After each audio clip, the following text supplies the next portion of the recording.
Depois da ocorrência do ciclone Idai, que assolou a região centro de Moçambique no passado dia 14 de março de 2019, um mês depois, o país volta a estar sob alerta máximo devido à possibilidade de ocorrência de mais um ciclone.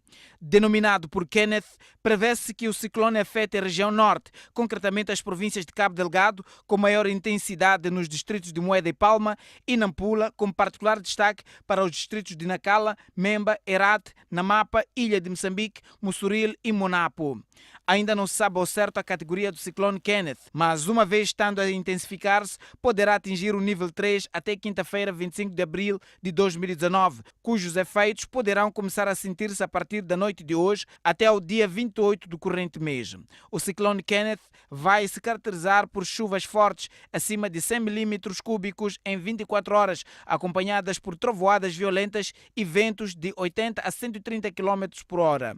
Em casos de ocorrências de ciclone, primeiro as autoridades recomendam a calma às populações, de modo a que estejam atentas às instruções preventivas que normalmente passam por manter-se dentro de residências ou centros de acomodação, conforme sejam os casos, evitar estar nas ruas a pé ou de carro. Em caso de evacuação, aconselha-se, entre várias medidas, o abandono de residências e zonas de baixa altitude, recolha de objetos que possam ser arremessados pelo vento, manter os acessos das residências seguros, não permanência em casas móveis ou pré-fabricadas e não há navegação marítima, fluvial e lacustre. Mas afinal, o que é um ciclone? Ciclone é um fenômeno atmosférico em que os ventos giram em sentido circular, tendo no centro uma área de baixa pressão. É também designado por depressão tropical atmosférica, que ocorre em regiões de clima tropical e equatorial em áreas do oceano com águas quentes. E quais é que podem ser os seus efeitos? O ciclone é caracterizado por uma tempestade tropical ou subtropical muito violenta, com ventos devastadores, girando em turbilhão, deslocando-se em grande velocidade, provocada por uma depressão barométrica, fenômeno que pode também ser designado como furacão ou tufão, consoante a zona em que ocorre. O teor destrutivo de um ciclone depende da sua categoria. Primeiro, os ciclones menos destrutivos caracterizam-se por ventos entre 0 a 62 km por hora, podendo ser ou não acompanhadas por chuvas, normalmente fracas a moderadas, denominados por depressão tropical.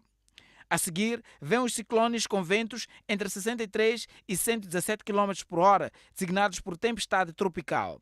Depois destes dois primeiros tipos, os ciclones passam a ser classificados por categoria.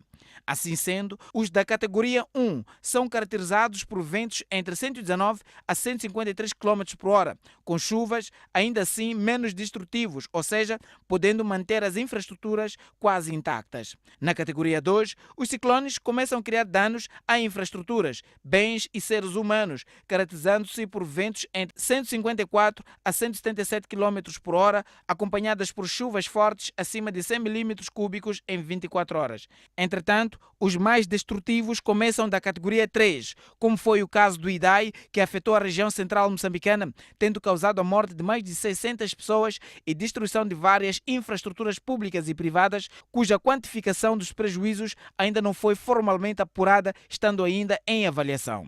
Nesta categoria, os ciclones são para além dos ventos fortes, caracterizados por chuvas com rajadas e trovoadas e criam uma grande devastação. Na categoria 4, os ciclones têm ventos entre 210 a 249 km por hora e os da categoria 5 acima de 250 km por hora. Estas duas últimas categorias são as mais violentas e acompanhadas por chuvas fortíssimas, descargas elétricas e trovoadas. São mortíferos e muito destrutivos.